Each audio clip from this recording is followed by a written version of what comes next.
Bonjour à tous. Alors, désolée déjà d'être absente physiquement. Le colloque tombait pile sur la mission, donc je n'avais pas vraiment la possibilité de faire un aller-retour, puisqu'on est en train, en fait, de faire l'acquisition des données du temple. Donc, je vais pouvoir vous parler un peu de notre travail. Il faut comprendre que cette étude est en train de commencer. Donc, je ne peux pas vous présenter encore des résultats, puisque on est en train de les acquérir. Mais je vais vous présenter un petit peu le projet et ce à quoi on aspire avec les années. Donc, moi, je vais vous parler du temple de Komombo qui est situé en Haute-Égypte, le long du Nil. C'est un temple qui est extrêmement visité, des centaines, voire des milliers de touristes par jour, donc sujet à de grandes problématiques d'usure des structures. Et c'est un temple qui n'a jamais été étudié d'un point de vue architectural, de manière scientifique. Et l'usure due au tourisme de masse commence à être problématique puisqu'elle efface certaines traces. Donc, il faut vraiment procéder à l'acquisition de toutes ces données avant que ce soit trop tard. Alors, pour commencer, alors bougez pas, j'arrive pas. Voilà, pardon. Alors, j'ai commencé ce projet en 2019 où j'ai intégré l'équipe en place depuis 2010, qui est une équipe franco-germano-égyptienne. C'est une équipe qui travaille sur les relevés épigraphiques et qui était à la recherche d'une personne pouvant maîtriser l'archéologie et l'architecture pour pouvoir étudier ce temple. Donc, j'ai été en contact avec Françoise Labrie, qui est une des co-directrices du temple, enfin de la mission. Et j'ai commencé mon post-doctorat donc en 2019 parce que le temple est assez grand. Et comme il n'y a jamais eu d'études systématiques, il fallait déjà en premier lieu acquérir tout ce qui existait comme données. Donc, j'ai pris 1 an et demi, voire 2 ans, hein, pour essayer de retrouver un petit peu tout ce qui existait pour pouvoir après avancer dans la prise des données. Donc, pendant 2 ans, j'ai pu aller dans les différentes archives, récupérer pas mal d'informations. Notamment, je vous montrerai plus tard, j'ai pu avoir accès aux archives du premier architecte qui a travaillé sur le site à la fin du 19e, début 20e, Émile André. Et j'ai pu travailler sur ses carnets de travail. Donc ça, c'était vraiment assez exceptionnel parce qu'il a pu faire des observations qu'on ne peut plus faire aujourd'hui. Donc ça m'est d'une grande aide pour les restitutions. Donc déjà, pour situer le temple, il est sur la rive orientale du Nil, entre Edfou et Assouan, donc dans le sud de l'Égypte. Ce site est installé sur un plateau qui est bordé par 2 bras du Nil, l'actuel et un ancien qui passait derrière le temple. Cet ancien bras du Nil a partiellement, en fait, majoritairement, détruit le temple il y a fort longtemps. Donc, le temple a été édifié en plusieurs phases, de Ptolémée VI jusqu'à la période romaine, avec les dernières inscriptions qui datent de l'empereur Macrin. On sait que le temple a été bâti en 3 phases successives. Maintenant, il va falloir affiner aussi ces données-là. Le temple de Komombo, c'est l'un des 5 plus grands temples de la période gréco-romaine qui n'a jamais été étudié de ce point de vue-là. Le temple d'Edfou est en cours d'étude, ils avancent petit à petit. Le temple de Dendera a été étudié, Atribis également, Éléphantine également. Donc, il restait Komombo. Pourquoi Komombo n'a pas été étudié? Parce que je pense que son aspect détérioré pouvait rebuter certains chercheurs. Donc, ce qui, moi, m'intéresse au niveau des structures, a pu rebuter d'autres personnes. Alors, l'étude de ce temple, justement, il profite qu'il soit détruit, en fait. Moi, c'est ça qui va vraiment m'intéresser. Donc, tout ce que vous voyez en rouge, globalement, hein, c'est les murs qui sont démantelés, inexistants, tombés, vraqués. Enfin, il y a plusieurs façons. Et donc, on a accès à toutes les informations constructives qu'on n'aurait jamais pu observer sans cela parce qu'il est évidemment interdit de démonter les murs. Vous imaginez bien. Donc, l'avantage, c'est qu'elle s'inscrit dans une série de recherches qui ont lieu sur ces temples tardifs, et ce qui va être très utile dans le travail de comparanda et de comparaison et de restitution des volumes manquants. Les temples que je vous ai cités avant sont déjà bien étudiés, voire complètement étudiés. Donc, on va pouvoir avoir un dialogue entre les différents chercheurs où moi, je pourrais apporter des éléments d'information sur les techniques de construction et où eux vont m'amener des informations sur les restitutions possibles. Alors, ça, c'est une petite image. Les 2 images de droite et du bas, là, je les ai prises il y a la semaine dernière. Il faut savoir que donc c'est en veille touriste à partir de 5 heures et que là, il faut imaginer que la moitié des touristes ont annulé leur voyage à cause des problématiques politiques actuelles. Donc, c'est pire que ça à l'habitude. Tous les jours de toute l'année. C'est ouvert 365 jours par an. Donc, vous voyez, vous comprenez assez aisément les problématiques d'usure là auxquelles il faut vraiment faire face et puis répondre très, très rapidement. Évidemment, ce n'est pas un site qu'on va pouvoir fermer. L'Égypte vit du tourisme, donc c'est à nous de nous adapter aux contraintes locales et à faire en sorte de travailler au mieux. Le problème, c'est que l'exploitation prime souvent sur l'étude. Donc là, il faut vraiment pouvoir essayer de dialoguer, et ça se passe extrêmement bien avec les autorités locales pour pouvoir acquérir toutes ces données. Donc, ce que je vous expliquais, c'est que c'est un travail assez important qui va me prendre de longues années. Donc, la première phase du postdoc était dédiée à la récupération des données. Il y avait donc ce que je vous disais, hein, des archives, des plans, des croquis, des photos, des dessins, des illustrations, des carnets de voyageurs, des descriptions, sans parler bien sûr des campagnes napoléoniennes. Donc tout ça, j'ai pu réussir à collecter un nombre important de données et aussi c'est un temps qui m'a permis de mettre en place les protocoles d'acquisition et les collaborations nécessaires parce que étant tributaire d'une bourse, on est tributaire d'un temps de travail et ce temps de travail n'est pas aussi long qu'on souhaiterait. Donc il a fallu que je trouve des protocoles d'acquisition efficaces sans perdre une partie du travail que j'estime nécessaire sur le terrain. La deuxième étape consiste évidemment l'étude architecturale, donc le survey, les relevés complets, et surtout tout ça dans une optique de mise à disposition des résultats au public, mais aussi aux scientifiques. Alors on en a parlé dans les précédentes communications, hein, les applications de réalité augmentée sur le terrain. Des panneaux. Là, on a un musée en plein air qui est mis en place. On a plusieurs idées aussi de mise à disposition des données au public. Mais il faut savoir que j'ai 4 ans pour faire ce relevé architectural, cette étude. Donc, il y a des choses qui seront en bêta-test à la fin de ces 4 années qui seront poursuivies pour la suite du projet.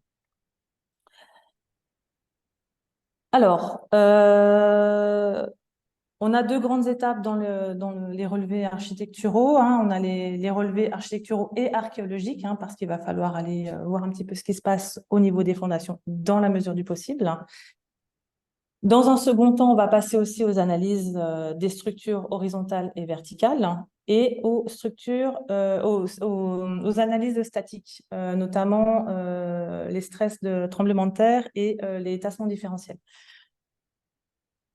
Grâce à toutes ces données qu'on va acquérir, on va pouvoir mettre à disposition, enfin, on va pouvoir créer cette restitution 3D dont je vais vous parler après, et cette application de réalité augmentée que je souhaiterais sur le téléphone portable dans un premier temps. Donc, dans un premier temps, comme pour de nombreux sites en Égypte, les premiers plans qu'on peut trouver, ce sont les plans des descriptions de l'Égypte. Plans qui ne sont pas toujours évidemment justes, mais qui font état des sites à un moment donné. Et ça, c'est intéressant parce qu'une partie, par exemple, de l'enceinte du temple a disparu. Donc, ce plan me permet de peut-être situer grossièrement l'emprise nord de l'enceinte, encore qu'il va falloir aller chercher. Ensuite, on a des premiers plans qui ont été établis à la fin du 19e de De Morgan. Donc, c'est justement cet architecte Émile André qui a commencé à produire ses premiers plans. Puis, on a des plans successifs, mais qui sont toujours souvent liés en fait avec l'étude épigraphique. Donc, pas dans un but d'étude architecturale. Encore que l'ACO a commencé ces petites observations. Émile André, donc, que vous voyez sur l'image en haut à gauche avec son ami Gaston Munier, donc a été le premier à faire les relevés architecturaux sur le site. Il n'a pas tout relevé, il n'a pas pu tout relever, mais il a laissé quand même des documentations intéressantes, une belle coupe. Là, sur l'image, elle est toute petite, mais elle fait près d'1,50 m. Mais surtout, ce qui était intéressant, c'était tous ces carnets de croquis avec ces notes sur la polychromie. Parce qu'il y a beaucoup de choses qui ont disparu aujourd'hui. On en a encore à certains endroits, mais ça nous permet confirmer certains doutes qu'on a sur certaines zones. Donc ça, c'est très intéressant. Je vous montre que 2 pages, il y a 3 carnets, donc une mine d'informations fabuleuse. Ces choses-là que j'aimerais dont je vous parlerai après, que j'aimerais réimplémenter après dans un modèle 3D. Comme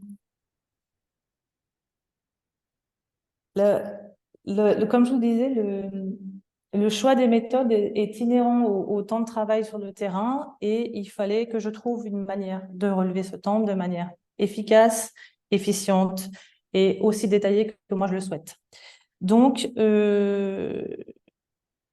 bien sûr que je travaille avec la photogrammétrie comme quasiment maintenant tous les archéologues, mais je refuse par contre de travailler uniquement au bureau sur mon écran. Si je fais des photogrammétries, des orthophotographies, les dessins, je les fais devant les murs pour ne pas louper d'informations, parce que également pendant les clichés, on peut avoir une mauvaise lumière, un mauvais ensoleillement qui cache certaines données. Donc, le dessin se fait sur le terrain grâce à l'orthophoto. Concernant ce temps de travail, habituellement, on travaille sur calque, puis on scanne, puis on revectorise. C'est un temps de travail qui est trop long, c'est une étape qui est trop longue. Donc, j'ai tenté quelque chose sur le site de Delos en Grèce où je travaille depuis 2020. Je me suis servi de ce site comme un peu laboratoire de test. Donc, j'ai passé tous les murs en photogrammétrie, j'ai sorti mes sections de murs en orthophotographie, j'ai admis une erreur de 5 mm pour une longueur maximum de 10 mètres, ce que je trouvais acceptable dans un état d'architecture vernaculaire où aucune assise, aucun bloc n'est assisé, sachant qu'en plus, les sections de murs font rarement 10 mètres de long. Donc, je suis dans une précision qui est assez intéressante. Ensuite, je n'imprime pas l'orthophotographie avec un calque, je vais sur le terrain avec une tablette. J'ai testé ce truc, cette méthode en copiant un peu mes collègues épigraphes qui utilisent ça en fait pour les relevés épigraphiques sur les sites, notamment en Égypte. Et grâce à une application donc gratuite, open access, qui s'appelait Vectornator et qui s'appelle Curve aujourd'hui, ça permet de dessiner directement sur l'ortho avec des calques, avec le stylo, ce qui donne quand même cette qualité de dessin qu'on peut avoir en fait sur du calque. D'autant plus qu'on peut mettre aussi, là j'ai pu mettre des filtres sur les iPads qui donnent la sensation de papier. C'est-à-dire qu'on est vraiment plus proche d'un relevé, on va dire traditionnel, tout en étant dans le numérique. Et donc, ça me fait gagner une étape de travail puisque ce dessin est déjà vectorisé. J'ai plus qu'à le retravailler après sur mon logiciel d'architecture, qui est Archicad en l'occurrence, et à mettre les bons stylos, les bonnes plumes et les bons calques. Et le dessin est prêt à publication. Donc, ça me fait gagner déjà une étape de travail, ce qui n'est pas inintéressant. Et au-delà de faire gagner une étape de travail, ça fait aussi gagner en précision parce que quand on dessine sur du papier calque, déjà le dessin est une interprétation de ce qu'on voit. Donc, on va interpréter les blocs, les structures que l'on voit devant soi. On va dessiner. Ensuite, on va scanner ces dessins pour les revectoriser dans un second temps. Ça veut dire qu'on va passer à une deuxième phase d'interprétation. C'est-à-dire qu'on perd également en qualité. Là, finalement, grâce à cette méthode, j'ai plus qu'une phase d'interprétation. Donc, je gagne également en précision du dessin. Donc, la méthode a été, pour ma part et pour l'équipe en Grèce, validée, approuvée. On a pu relever en 4 missions de 3 semaines 600 mètres linéaires de mur, d'une grande précision, parce qu'après, je suis allée revérifier les détails et on est vraiment, vraiment assez précis. Donc, j'ai considéré que je pouvais utiliser cette méthode en Égypte, dans le cadre d'une architecture vernaculaire, d'une architecture monumentale, où là, ça demande beaucoup plus de précision. Donc là, au niveau de l'acquisition des données, je suis passée par une société qui est spécialisée dans la modélisation 3D parce que là, je ne pouvais pas faire ce travail, ça demande beaucoup trop de moyens. Donc, je suis passée par la société Usufly qui, les 2 dernières semaines, m'ont fait l'acquisition photographique et scanner 3D de l'intégralité du temple pour me sortir des orthophotos. Et dans les mois qui suivent, on va travailler sur la modélisation parce que ça va prendre un petit peu de temps. L'intérêt aussi, c'est que je souhaite travailler donc sur Blender, mais intégrer le processus BIM dans l'étude architecturale en modélisant chacun des éléments architecturaux individuellement les uns des autres. Ceci pour pouvoir faire toutes les études et les analyses statiques et faire des simulations mécaniques. Ça a déjà été tenté sur certains sites. Là, l'idée, c'est de le faire sur un monument assez important. Donc, ça demande l'engagement de plusieurs personnes pour faire ça, parce que je ne peux pas faire tout toute seule, évidemment. Donc là, je vais m'entourer d'une équipe de spécialistes en BIM management, justement pour pouvoir m'aider dans cette partie-là. Et en parallèle, on va continuer les relevés architecturaux en pierre à pierre traditionnelle et l'analyse sur le terrain. Tout ça pour pouvoir produire un modèle 3D dans lequel, petit à petit, l'idée sera d'insérer d'autres choses. Je vous en parlerai plus tard. Donc là, c'est ce que vous voyez. Donc c'est ce qu'on a fait ces 2 dernières semaines avec l'équipe du Zufly, qui est une société donc basée à Lausanne. Ah, oui, je vous ai pas dit, pardon. Je travaille au Polytechnique de Lausanne. Donc c'est une société qui travaille en commun avec les PFL. Donc c'est comme ça que j'ai pu faire appel à eux. Et donc on a pris les photos donc par perche traditionnelle. Mais pour les espaces les plus hauts, on a installé une zipline entre 2 échafaudages parce qu'il faut savoir que le Pronaos, ça s'élève par endroit à 16 mètres. Donc il n'y a aucune perche qui va à cette altitude-là. Et il faut savoir qu'en Égypte, il est totalement interdit. Totalement interdit, non. Très compliqué de pouvoir faire voler un drone. Très compliqué et très cher surtout. Donc là, la solution a été d'installer des ziplines entre 2 échafaudages et de pouvoir faire des passages de l'appareil photo qui est installé sur un petit moteur, sur une tyrolienne à moteur. C'est un peu le même principe qui a été utilisé finalement à Notre-Dame quand il y a eu les relevés. Les relevés photos ont été complétés avec des scanners 3D, enfin, plusieurs stations de scanners 3D. Les calculs sont en cours, donc je ne peux rien vous présenter puisque vous imaginez, alors le temple, pour information, fait 96 mètres de long par 52 mètres de large par au plus haut 18 mètres d'élévation. Il y a environ 10 000 mètres carrés de murs à relever en pierre à pierre. Et actuellement, l'idée est de relever dans cette mission ce qu'on appelle le naos, donc l'intérieur du temple, la première phase de construction. Pour ce modèle, en 2 semaines, ont été pris 50 000 photos, 50 000 clichés. Avec le scanner 3D, on a fait 700 stations de relevé, avec 150 cibles collées sur le terrain, plus la prise de 170 points remarquables au tachéomètre pour pouvoir faire le calcul du mesh. Les alignements ont été faits dans Metashape, mais les orthophotos ont été sortis sur Blender puisqu'on avait des problématiques dans Metashape avec les points qui s'alignaient en coordonnées Y. Il y a vraisemblablement un petit souci de gestion, donc ce que Blender n'a aucun problème à faire. Donc en fait, on a travaillé après sur Blender pour sortir les orthophotos. Sur la gauche, vous voyez un plan schématique du temple en bleu et on a séparé le temple en tuiles de 5 mètres par 5 mètres et on sort les orthos en 5 mètres par 5 mètres d'une précision assez importante qui nous permet de zoomer jusqu'au millimètre. Donc, elles sont assez lourdes. Et une fois que ces tuiles sont exportées, nommées, elles basculent sur les iPads de mes collaboratrices qui font le relevé sur le terrain par tuile. Une fois que la tuile, donc vous voyez en bas, une fois que la tuile est vectorisée, elle est réimportée dans Archicad. J'explose pour obtenir les vecteurs et après, j'ai plus qu'à retravailler mes couleurs de ligne, mes calques, etc. pour obtenir le plan. Alors là, c'est une capture d'écran que j'ai fait la semaine dernière. Aujourd'hui, on a fait presque la moitié du naos. Donc, on a quadruplé ce que vous voyez à l'écran en 1 semaine et demie.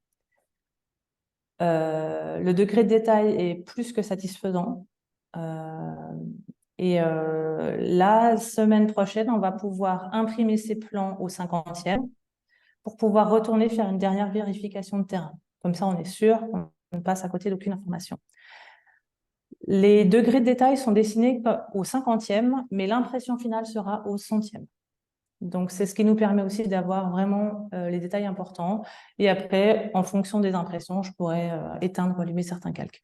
Mais l'idée, c'est d'obtenir le maximum de détails sur un 50e. Alors, à Komombo, dans tous ces temples-là, une bonne construction commence par les fondations et il va falloir aller voir ce qui se passe en dessous pour pouvoir bien compléter aussi le modèle BIM pour pouvoir faire les simulations. Vous avez à droite des sondages qui ont été faits à Dendera, qui permettent de mieux comprendre les fondations du temple. L'idée est d'avoir les autorisations afin d'aller voir dans les angles des zones un peu spécifiques pour voir comment sont ces fondations. On a toujours plusieurs assises installées sur un lit de sable très fin qu'on appelle le sable du Gebel Silsileh. Et normalement, cette fondation est ceinte d'une sorte de mur de briques. On va aller voir si c'est la même chose, sachant que Komombo est un temple qui est construit avant Dendera. Dendera, c'est le dernier temple qui a été construit de cette période-là, et c'est le plus abouti d'un point de vue technique. Et on peut voir, je vous expliquerai plus tard, mais on peut voir déjà que certaines, on ne peut pas dire erreurs, essais qui ont été faits à Komombo dans la construction n'ont pas été reproduits à Dendera. Ça a posé des soucis à Komombo, donc on a appris et on n'a pas fait la même chose plus tard. En parallèle, une égyptologue, Marion Claude, travaille sur le lapidaire, qui est gigantesque. On a beaucoup de blocs épars qui appartiennent aux différentes structures, des monuments qui sont à l'intérieur du sanctuaire, il y en a plusieurs. Et donc, elle inventorie, étudie, classifie et essaye d'identifier les blocs, quand c'est possible, qui appartiennent aux différentes structures. Là, elle a déjà trouvé plusieurs blocs qui appartiennent au temple principal que j'étudie. Donc, l'idée, ce sera de les modéliser pour pouvoir les replacer dans l'anastylose numérique. Et puis, comme il y a beaucoup de ces blocs épars sur plein de périodes, l'idée de mettre des étudiants en master sur ces études lapidaires. Déjà parce que ça fait des jolis sujets d'études, et puis qu'en master, c'est toujours intéressant de pouvoir faire du travail de terrain. Donc là, on a une étudiante qui va probablement travailler sur tous les éléments de colonne, parce qu'il y en a à vue de nez au moins 200, pour essayer de les réattribuer, en tout cas de les classer, peut-être les réattribuer au bâtiment du sanctuaire. Donc, il y a beaucoup de choses à faire. L'idée étant, pour l'instant, de se concentrer sur le bâtiment principal et à terme d'élargir aux autres édifices. Donc, ce que je vous disais, l'idée, c'est de travailler avec le BIM. Ça se fait de plus en plus en archéologie. Ça nous permet de modéliser l'intégralité des informations d'un bâtiment. Et comme l'idée est d'étudier tous les éléments d'architecture, y compris on a trouvé plusieurs crampons en bois cette année, donc de pouvoir les modéliser avec leurs caractéristiques physiques pour pouvoir faire ces simulations mécaniques. Le BIM va être fait, le modèle BIM sera fait sur Blender et on pourra justement utiliser ce modèle pour pouvoir créer l'application de réalité augmentée.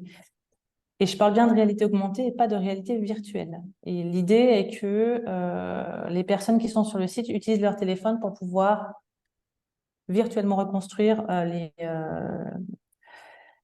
les espaces perdus, mais sans texture, plutôt à la manière d'ailleurs de ce que vous voyez pour le temple de Nusera. Je suis plus dans cette idée-là pour l'instant. Ça peut évoluer, mais pour l'instant, je suis plus dans cette idée de montrer les volumes plutôt que de coller des textures. Alors, grâce à ce BIM, en plus, ce que je vous disais tout à l'heure, c'est qu'on va pouvoir aussi faire différentes analyses. Et pour ça, en fait, on est en lien à l'EPFL avec plusieurs laboratoires de mécanique des solides qui vont pouvoir aussi tester des choses. Et ça va également être le sujet de mémoire de certains étudiants. Donc, ce qui est assez bien, c'est que ça va générer tout un ensemble aussi je sais pas comment, tout un ensemble d'agglomérations d'étudiants qui vont pouvoir travailler sur ce projet. C'est pas juste moi avec mon équipe, ça va vraiment aller beaucoup plus loin. On a plusieurs universités qui commencent à rentrer un petit peu dans l'étude et ça, je pense que ça va donner quelque chose de vraiment intéressant. Une fois qu'on aura fait toute cette modélisation, donc ça sera d'ici, j'espère, commencer toutes ces analyses d'ici 2 ans et demi. dans le meilleur des cas. On va pouvoir faire toutes les analyses des structures verticales et horizontales. On a plusieurs cryptes, on a des escaliers perdus qu'on peut restituer. On a aussi des systèmes de lumière qu'on n'a plus, mais qu'on peut restituer grâce aux temples qui sont complets, comme Edfu Dendera. On va pouvoir faire aussi, l'idée est aussi d'intégrer les données des fondations, si on arrive à descendre, justement pour pouvoir faire toutes ces techniques, et de pouvoir proposer tout un ensemble de simulations. Essayer de voir, parce que ça a été fait à Dendera, et l'idée est de voir si on est dans un état où les choses ont été mieux faites ou moins bien faites, et voir comment ça a été modifié en fonction des constructeurs. C'est vraisemblablement les mêmes constructeurs, ou en tout cas, il y a une transmission orale des techniques de construction, parce qu'on voit certaines choses qui se reproduisent. Par exemple, là, c'est un exemple assez typique de Komombo. Pour l'instant, je ne l'explique pas. C'est le mur ouest du Pronaos. On a un alignement des joints sur plusieurs assises, ce qui est une aberration statique. Mais s'ils l'ont fait, c'est qu'il y a une raison. Donc, on peut voir sur l'image de droite qu'il y a un affaissement de l'ordre du millimètre, mais de 5 mm environ. De chaque côté, en fait. On a le corps central du mur qui s'est affaissé. Cette solution-là n'a pas été retenue à Dendera et on a considéré que les volumes ne devaient pas être dissociés entre le naos, donc qui est la partie centrale du temple, et le pronaos, qui est la première salle à colonnes. Donc, ça veut dire que les constructeurs étaient conscients que la juxtaposition et la superposition de deux phases constructives pouvaient poser problème. Donc, ce que je disais, c'est que le système le plus abouti, c'est Dendera, parce qu'on a un joint de dilatation très important entre le pronaos et le naos, ce qui fait qu'il n'y a aucun problème de fissuration dans les structures. L'idée est de comprendre un petit peu ici ce qui se passe, donc dans la mesure du possible, d'aller voir à l'aplomb sous les dalles comment ça a été fondé. Alors, je vous le disais en début de présentation, l'idée, c'est quand même, comme c'est un site très, très touristique, c'est de mettre à disposition ces données aux touristes. Donc, la construction du lapidaire à droite, là, c'est en cours de construction actuellement, il est fini d'être construit, on a pu exposer certains blocs, mais comme les blocs sont en cours d'étude, il va falloir encore peut-être créer des petites cartels, des petites choses pour pouvoir expliquer mieux au public, mais ça, c'est en cours. Donc, dans les prochaines années, c'est ce qu'on espère pouvoir faire. Créer cette application de réalité augmentée dont je vous ai parlé, et cette année ont été installés une petite quinzaine de panneaux sur le site en anglais et en arabe pour expliquer les différents espaces, on va dire, significatifs du temple. Ce qui pourra permettre peut-être d'avoir des discours de guide un peu moins farfelus.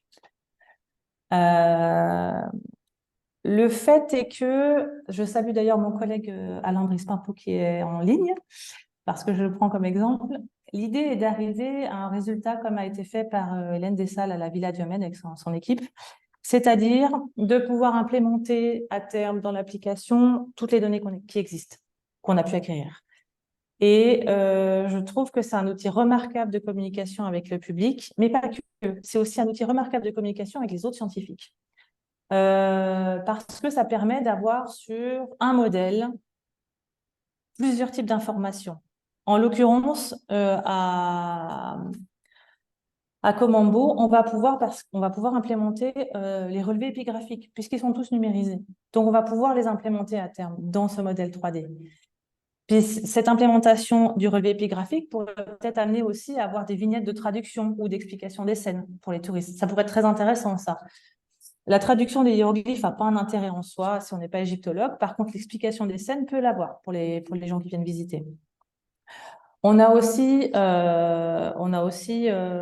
pourrait aussi, par exemple, dans ce modèle, localiser tout ce qui est... Là, c'est des exemples en tête parce qu'on en discute, c'est encore en cours avec mes collègues, mais localiser, par exemple, les types de gravures en creux ou en bosse, ce qui signifie qu'on n'est pas dans les mêmes étapes de construction, les mêmes étapes d'inscription, et on n'a peut-être aussi pas les mêmes, enfin, c'est même sûr, hein, on n'a pas les mêmes graveurs aussi, les types de gravures, les types de peinture, etc. On peut aller très loin, on peut aller très très loin dans le détail finalement. C'est à nous de donner les limites. Et l'idée aussi est de pouvoir donner en vignette des données bibliographiques. Puisque en Égypte, on travaille beaucoup par comparaison, que ce soit pour les textes, pour le bâti, et on pourrait justement aboutir à cette chose-là. Alors, c'est pas ce qui est prévu dans le cadre de mes 4 ans de recherche pour ma bourse que j'ai obtenue, parce que c'est l'étape d'après, si vous voulez. La première étape, ce sera pour moi, pour l'instant, le relevé architectural archéologique et la mise en place de cette application, bêta-test. Et dans un deuxième temps, continuer pour aller plus loin, justement, un peu comme la Villa du Remède, et essayer d'implémenter toutes les données d'archives. Donc, il y a un gros travail en perspective. On n'en est qu'au tout début de l'aventure, puisque j'ai commencé ce projet officiellement début août, il y a 1 mois et demi, même si ça fait plusieurs années que je travaille dessus. Donc voilà, j'ai encore plein de choses à faire et je pense que je prendrai contact avec plusieurs d'entre vous parce qu'il y avait des présentations fort intéressantes tout au long de la journée d'hier. Donc, je vous remercie. Et puis next, on va voir ce qui se passe pour la suite. Je reviendrai dans quelques années vous présenter où j'en suis arrivée. Merci beaucoup.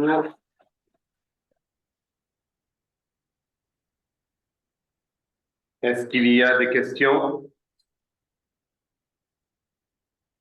Moi, j'en avais. Non, il y a des... Merci en tout cas pour ce travail qui est de longue haleine, dense et assez impressionnant.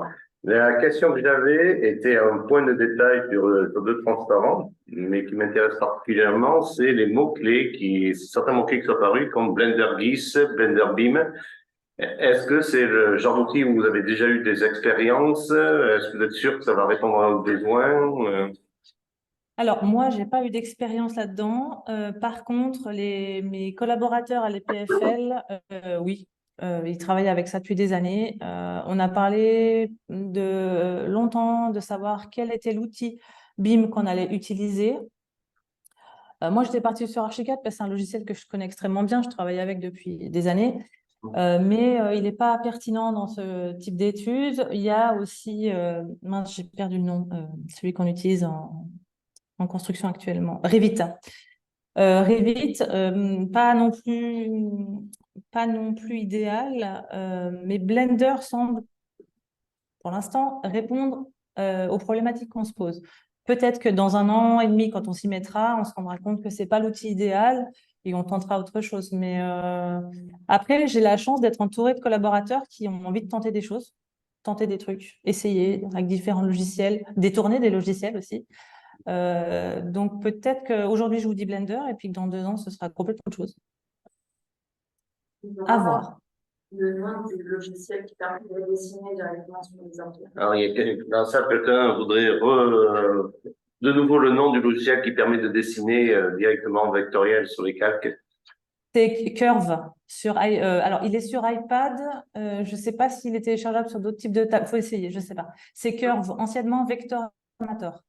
J'en ai essayé plusieurs de ces logiciels vectoriels. Je voulais absolument, parce que je travaille avec des logiciels qui malheureusement ne sont pas tous en libre accès.